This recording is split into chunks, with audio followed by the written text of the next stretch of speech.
ભગવાનને માનવાથી ભગવાન મળે છે, ભગવાન સમજવાથી નહીં મળે. કારણ કે ભગવાનને આપણે નહીં સમજી ગયા. ભગવાનની જે સમજણ છે એ સમજણ આપણામાં છે નહીં, નકર આપણે ભગવાન હોઈએ ને. એટલે ભગવાન સમજાતા નથી, ભગવાન માનવાથી પ્રાપ્ત થાય છે. મનાઈ જાય તો ભગવાન જ છે, તો સર્વ વ્યાપક છે ને. તમે પથ્થરમાં ભગવાનનો ભાવ કરો છો તો એ તમને કેવો ભાવ થાય છે? તો આ પ્રગટ ભગવાન જે હોય એમાં આપણને ભાવ થઈ જાય તો વાર કેટલી લાગે છે ને. પણ એ જ નથી થતું, બાકી બધું થાય. એમાં તો આપણે ગુણ, દોષ, અવગુણ આ બધું દેખાય. શું કામ દેખાય? કે એ આપણામાં છે ને એટલે એવું દેખાય છે.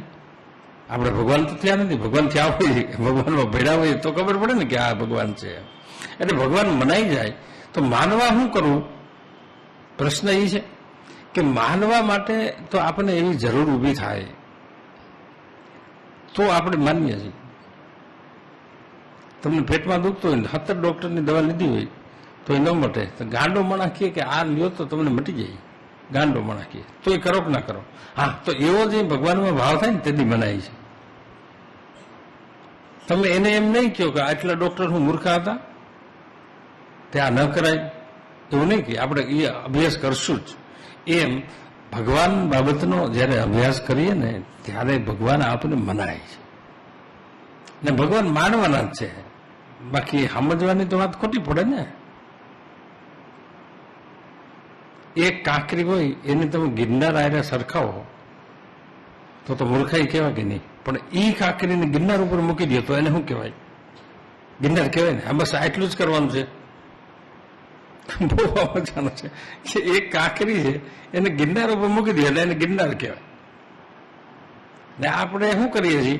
આપણી કાંકરીને ગિરનાર આયરે સરખાવીએ છીએ, ભગવાનમાં બુદ્ધિ લડાવીએ છીએ કે ભગવાન આવા હોય, ભગવાન આમ ન હોય, ભગવાન આમ ન કરે, ભગવાન આમ ન કરે. હવે આપણે બુદ્ધિ પૂગી આ કાંકરીને એની આરે સરખાવીએ, એને મૂકી દે ન્યા, એના ઉપર મૂકી દે જેવું હોય એને ગિરનાર જ કહે. હા, તો એ આપણે નથી કરી શકતા. શું કામ? તો કે અહંકાર છે. અહંકાર એટલે દેહ ભાવ. એટલે શું કીધું કે મન, બુદ્ધિ, ચિત્ત અને અહંકાર આ ચારેય વસ્તુને ભેગી કરો એટલે એને અંતઃકરણ કહેવાય. એટલે સંતો શું કહે કે આનું અંતઃકરણ શુદ્ધ નથી. એટલે આ ચારેય વસ્તુ શુદ્ધ નથી, ખરાબ છે. એની અંદર વિષયો પીડ્યા છે, વાસના પડી છે, મોહ પીડ્યો છે, અજ્ઞાન પીડ્યું છે. એને લઈને બુદ્ધિમાં વિચારો આપણને આવે છે કે આ મકાન બનાવી લઈ, આ નોકરી લઈ લઈ, આ ફલાણું આમ કરી લઈ, ફલાણું આમ કરી લઈ, એવો બધો વિચાર આવે કે ના આવે? આપણી બુદ્ધિમાં એવો વિચાર આવ્યો ક્યારે કે આપણે ભગવાનની પ્રાપ્તિ કરી લઈએ? નહીં. શું કામ નથી આવતો? તો કે આપણી બુદ્ધિ પવિત્ર નથી ને. આનાથી ભરેલી બુદ્ધિ છે એટલે એના જ વિચારો આવે. આપણને એવો વિચાર કોઈ દી નહીં આવે કે ગમે એમ કરીને ભગવાન તો પામી જ લેવા છે, એવું નહીં કરે. ગમે એમ કરીને મકાન બનાવી લેવું છે, ગમે એમ કરીને નોકરી મેળવી લેવી છે, ગમે એમ કરીને પૈસા ભેગા કરવા છે, ગમે એમ કરીને આ બધું કરી લેવું છે, પણ ભગવાન મેળવવા નથી. તો કે ભગવાન મારી બુદ્ધિ જ નથી, આપણા આવી બુદ્ધિ છે.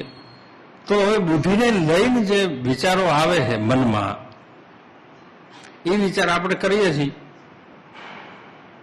કે આમ કરીએ, આમ કરીએ. એ વિચાર છે ને બુદ્ધિને લઈને થાય છે. તો એ વિચાર છે, જે વિચાર દ્રઢ થાય છે એવું આપણે પાછું કરીએ છીએ. એટલે જેને બુદ્ધિમાં ભગવાન આવે એટલે કે બુદ્ધિ પ્રકારની થાય. ભગવાન આવે નહીં, ભગવાન તો સર્વવ્યાપક છે, પણ બુદ્ધિ પ્રકારની થાય તો આપણે એવો વિચાર આવે. એવો વિચાર આવે તો આપણે એવું કરીએ, અને એવું કરીએ તો એની પ્રાપ્તિ થાય છે.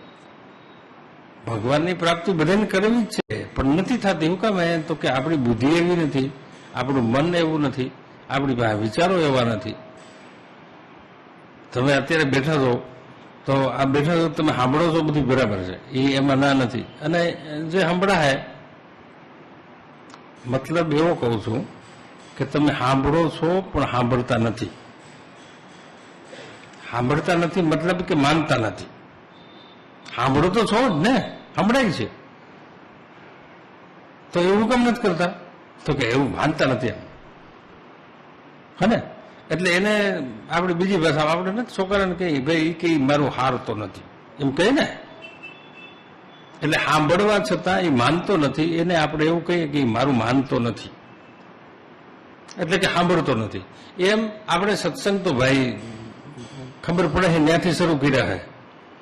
કથામાં જઈએ, વાંચન કરીએ, બીજાને વાત કરીએ, પણ એવું આપણે કરીએ નહીં ને. શું કામ નથી કરતા? એટલે એને લઈને આપણી પાસે કાંઈ નથી. નકર હું ઘણી વાર વાત કરું કે ગીતાજી કે આજકાલના થોડા છે, હે ને? 5448 વર્ષ જેવું થયું છે ગીતાજીને. તો 5000 સમજો ને, 5500 વર્ષમાં આની અંદર જે જીવ છે એના કેટલા જન્મ થયા છે? થયા જ છે.